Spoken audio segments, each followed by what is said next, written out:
एक फिरका नियाज नज़र औलिया अल्लाह के दरबार में जाना, नियाज नज़र करना, फूल अगरबत्तियां पेश करना, चादरें चढ़ाना, 10वें 20वें 30 40वें बड़े बड़े दस्तरखान लगाना, नजरो नियाज पेश करना है।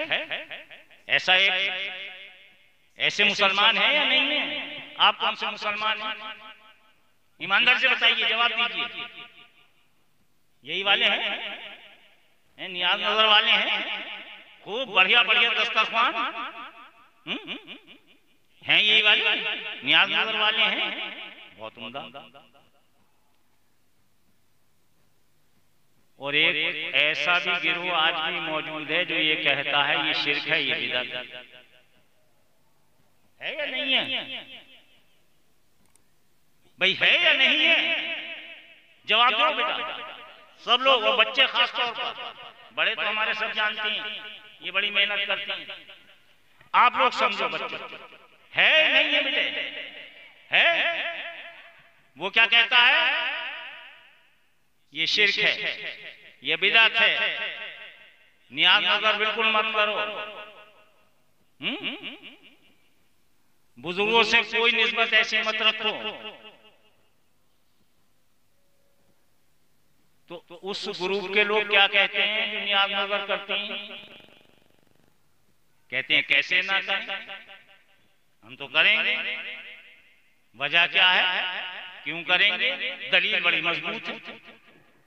उधर से दलील है कि ना करो, तो इतनी मजबूत दलील नहीं है, करने की दलील बड़ी मजबूत है। वो दलील क्या है? इसी बात को आप समझ लीजिए। आप लोगों को ये वाज़ेह कर दूं, और जरा सा देर लगेगी आपको, लेकिन अगर आप ये समझ लेंगे तो आपके सामने पूरा मंजर आ जाएगा। क्यों करें साहब नियाज नजर और क्यों ना करें? तो एक कहता है ये शिर्क है, ये बिदअत है। बोले कतई शिर्क और बिदअत नहीं है, सुन्नत। ये कैसे सुन्नत है? सुन्नत साबित होगी एक ही तरीके से, हदीस, आका का अमल, आका का कौल, आका का फेल, आका की तकरीर, यही तो हदीस है। हदीस की 4 किस्में, या तो कौल मिले आका का, या फेल मिले, या तकरीर मिले, या हय्यत। ये 4 किस्में हैं हदीस की। तो कहा साहब ये ऐसे साबित है कि एक मर्तबा एक सहाबी हैं, बड़े मशहूर सहाबी हैं, और हर सहाबी जो वाकई सहाबी है इसमें दो राय नहीं है कि उसके पांव के खाक के जर्रे की बराबर भी बड़े से बड़ा वली नहीं हो सकता। आज के जमाने का कोई वली या किसी भी जमाने का कोई वली, सहाबा इकराम की जो अजमतें हैं वो किसी और को हासिल नहीं हो सकती।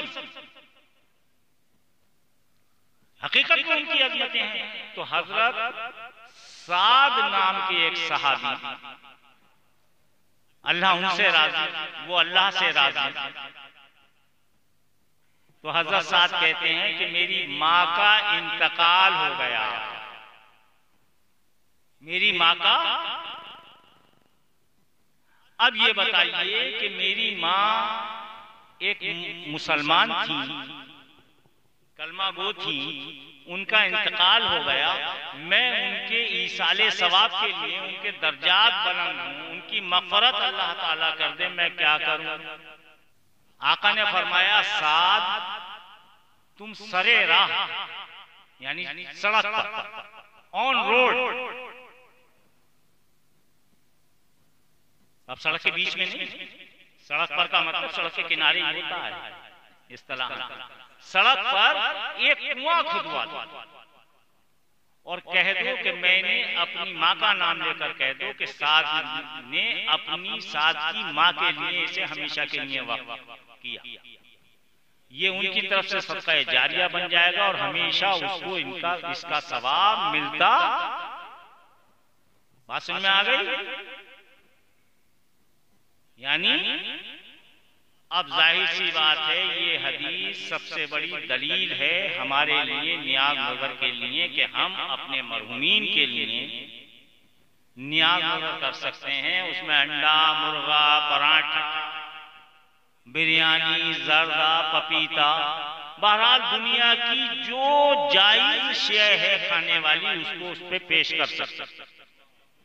लंबे से लंबे दस्तरखान, हदीस समझ में आई? सिर्फ कितनी सी बात है कि आका से पूछा हजरत साहब ने कि कुआं एक खुदवा दो, ये हमेशा के लिए सामने रहेगा। इससे दलील पकड़ ली गई और मान लिया गया कि हम नियाज नजर इस वजह से कर सकते हैं। इस तरह की दलील। अब दूसरी बात और सुन लीजिए। एक मर्तबा आका किसी रास्ते से गुजरे हुए जा रहे थे, इत्तेफाक से सहाबा साथ थे। आप एक कब्रिस्तान जो पड़ा तो वहां अचानक और रुकने के बाद कहा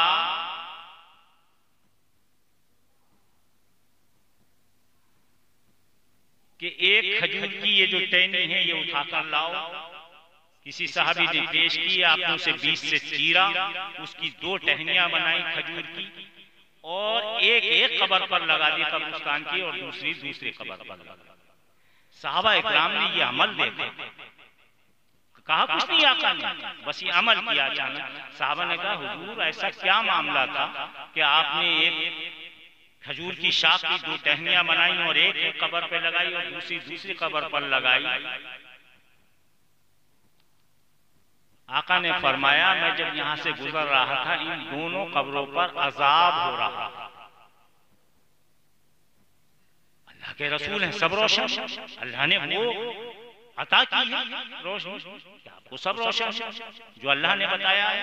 तो आपने कहा कि वो मैंने देखा और इस सूरत से मैंने ये जो टहनी है जब तक ये हरी रहेंगी इनका आजाद टल जाएगा और अल्लाह ताला इन पर रहम करम फरमाएगा। ठीक है? इससे उर्सों में चादरें भी चढ़ती हैं, आज तक फूल भी चढ़ते हैं। और हद यह है कि बेरी की टहनी भी दफन के वक्त आप डालते हैं, उसका मकसद ये होता है बहुत दिन तक हरी रहती है। बात समझ में आ गई इतनी या नहीं आ गई? अब हाथ उठा के बताओ ये बात किस किस को मालूम थी और किसको नहीं मालूम?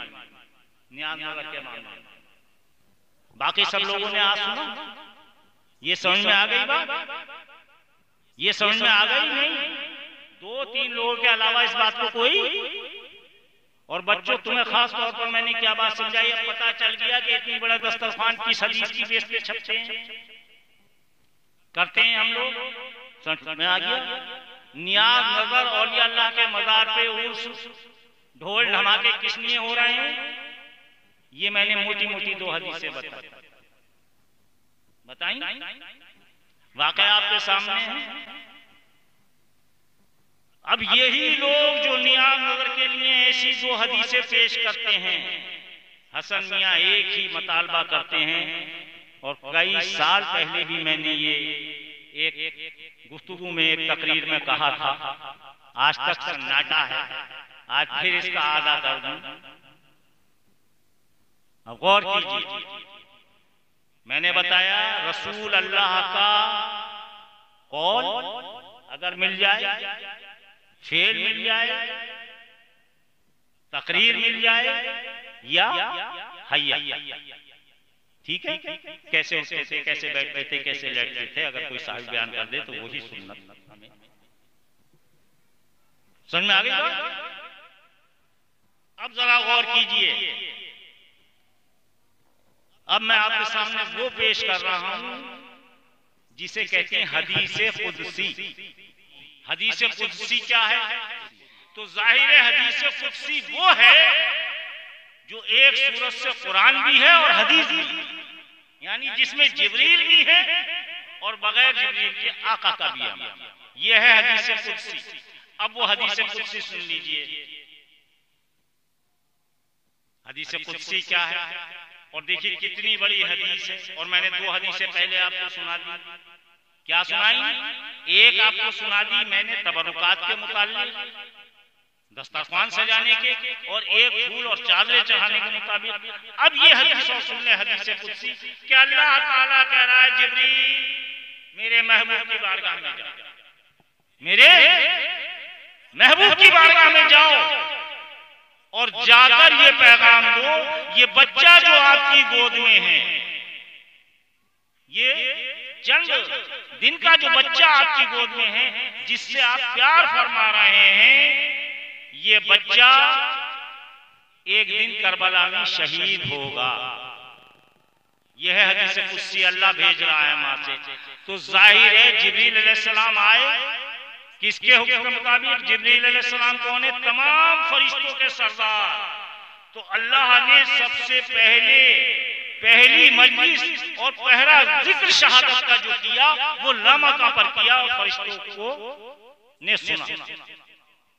पहली मजलिस कहाँ हुई? जिक्र हुसैन की, शहादत हुसैन की लामका पर हुई। और लामका पर अल्लाह ताला ने कहा जाओ जिब्रील पहुंचो और मेरे महबूब को ये पैगाम दो। महबूब ने ये पैगाम सुना, अभी पूरा सुन भी नहीं पाए थे कि आंखों से दो कतरे या चंद कतरे आंसुओं के गिरे। तो जिक्र हुसैन और शहादत हुसैन में रोना सुन्नत बन गई। अब ये अमल है आका का, और अभी आप इतना ही कर पाए थे तो जाहिर है कि अल्लाह का पैगाम दिया, इसके बाद अपनी तरफ से ताज़ियत पेश की कि आका अगर आप कहें, ये हदीस कुदसी चल रही है, अगर आप कहें तो उस मकाम पर जहां हुसैन अलैहिस्सलाम को शहीद किया जाएगा, उस करबला के मुकाम की वो मट्टी वहां से लाके आपकी बारगाह में पेश करूं, उस मट्टी को मैं आपकी बारगाह में पेश करूं। ये आपने 50 मरतबा सुना होगा हदीस, कोई आप पहली बार नहीं सुन रहे हैं, लेकिन मफहूम देखिए और देखिए कितना ज्यादा इस हदीस को हम बयान तो करते हैं लेकिन अमल नहीं है। अब वो मट्टी पेश करूं, जिब्रील का ये काम था। जिब्रील को कैसे मालूम? जिब्रील अलैहिस्सलाम को कैसे मालूम कि करबला में शहीद होंगे हुसैन, और करबला का वो मकाम कैसे मालूम? जाहिर है कि अल्लाह ने सबसे पहले जो फरिश्तों की मजलिस सजाई थी, फरिश्तों को ये सब बता दिया था कि ये वो मकाम है, ये वो मट्टी है, ये वो करबला है, यहाँ हुसैन इस तरह शहीद होंगे। तभी आप कहते हैं, और आपकी ताकत जिब्रील अलैहिस्सलाम के एक फरिश्ते की चश्म ज़दन में वहां की मट्टी चुटकी में या मुट्ठी में या शीशी में जो भी है पेश की।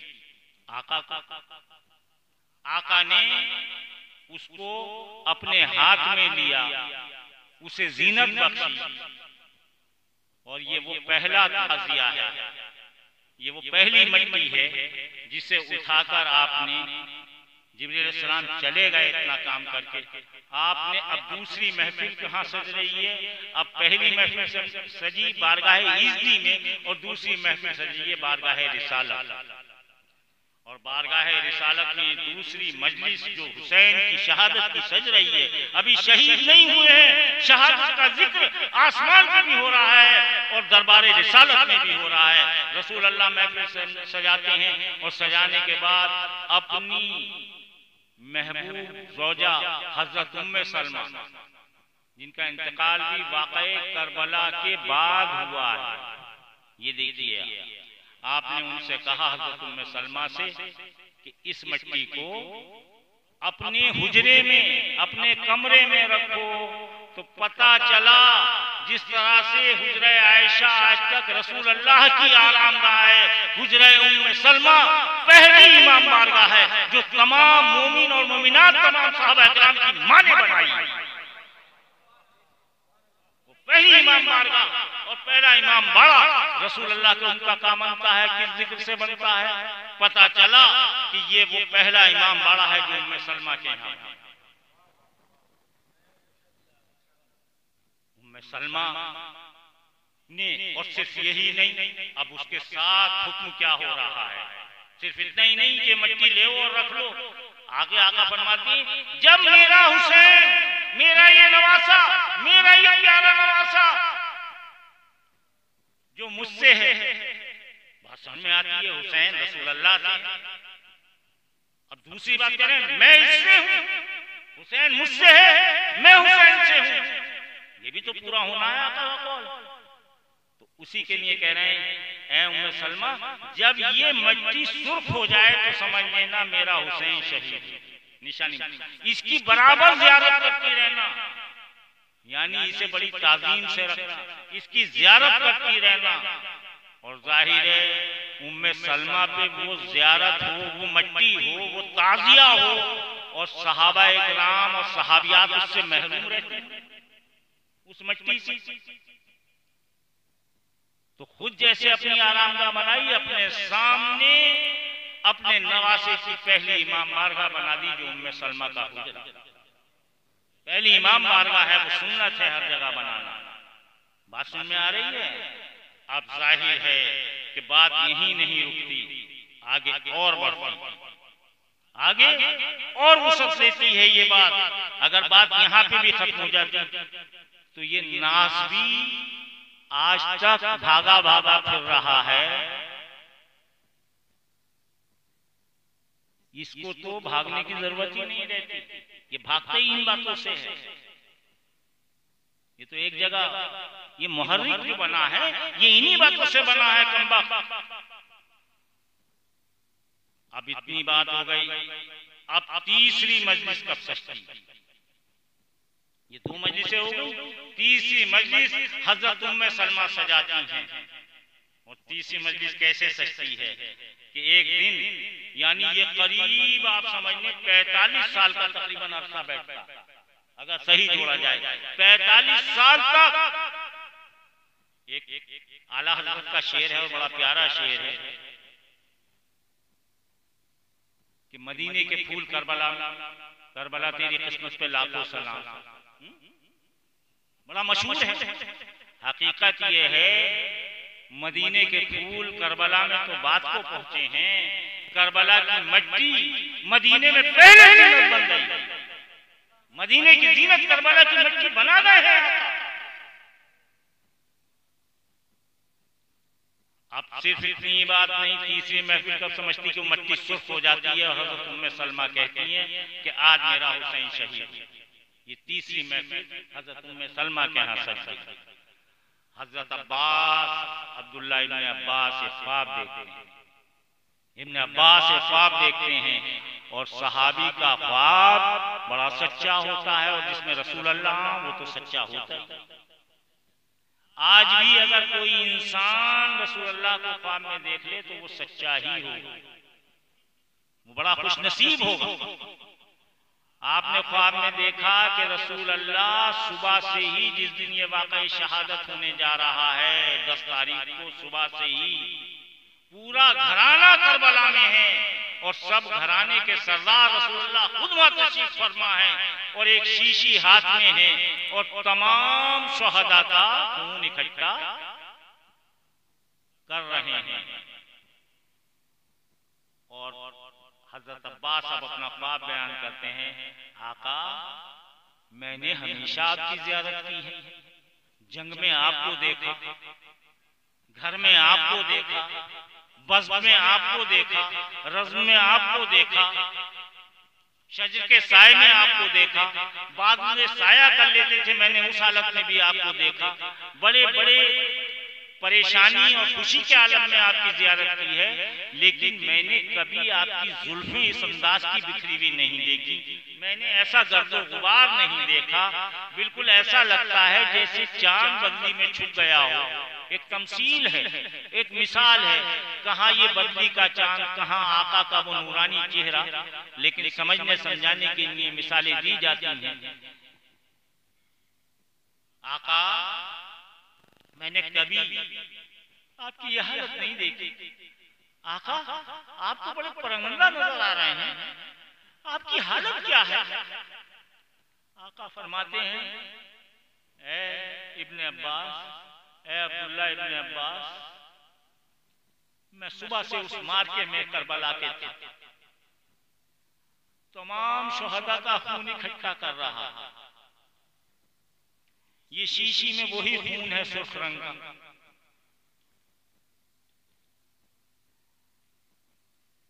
अब जाहिर है कि 72 नफूस का खून उस शीशी में है, वो 72 का ताजिया एक ही शीशी में मौजूद है। जरा गौर कीजिए, लोग आज कहते हैं ताजिए की शक्ल ऐसी होनी चाहिए कि वो रोज़ाए रसूल हो या रोज़ाए हुसैन हो। हम पूछते हैं, ठीक है, बात सही है, ताज़िए की शक्ल ऐसे हो। पहली तो ये वो ताज़िए की शक्ल नहीं रहेगी, वो रोजे की शक्ल हो जाएगी। ताज़िया वही है कि किसी शक्ल में भी बना लो, बस गमे हुसैन उसमें नजर आना चाहिए। अब बताइए, हुसैन के तो रोजे की शक्ल है, अली असगर का ताज़िया कैसा बनाएं, अली अकबर का ताज़िया कैसे बनाएं, हजरत हुर का ताज़िया कैसा बनाएं, हजरत अब्बास का ताज़िया कैसा बनाएं। अरे ये 72 शहीद हैं, हमारे बच्चे जिस ढंग का ताज़िया बनाने वो अली अकबर का है, जवान जिस ढंग का बनाने वो अली अकबर का है, बूढ़े जिस ढंग का बनाने वो हुर का है, और तमाम उम्मत जिस ढंग का बना ले वो हजरत हुसैन अलैहिस्सलाम। तो इसकी कोई एक शक्ल नहीं हो सकती। बात जरा सी दूर चली गई थी तो आपने एक अंदाजा किया, इतनी रोशन हदीस मौजूद है जिसमें अमल भी मौजूद है, जिसमें कौल भी मौजूद है, और ये 17 तरीकों से बयान हुई है। मैंने इससे पहले 3 साल पहले ये बयान किया था, 3-4 साल पहले बयान किया था, आज तक इसका जवाब नहीं आया।